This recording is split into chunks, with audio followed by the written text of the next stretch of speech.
Security Force SINGNA THOUBAL District MANUNG CHANNA LEIBA HEIROK Part 3 UYOK CHING THIBA HUMBAGI THABAK CHATTHARINGEIDA LONA Thingkhraba Lalhoulup Kcp Pwg ni Chingnaba Singgi Maikeidagi Nongmei Kapsinlakkhre HAIRI Police ki Maikeidagi su HANDUNA Nongmei KAPKHI HAIRI Manipur Police ki Control Room dagi thadorokpa pau amada makha taraduna hai Thodok aduda asokapan nangbagi pau di leide HAIRI Mafam adumaktadagi Security Force SINGNA SLR ama magazine ama 12-bore single barrel gun ama 7.62 mm ammunition gi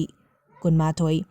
blank cartridge taramari cartouche ahum fire pin ama tear smoke cell SR nipan tear smoke cell and taramathoi tear smoke cell chili ama stand cell ahum BP jacket ahum plate ani camouflage trouser ani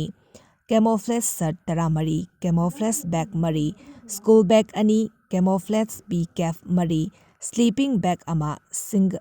jungle boot pair ani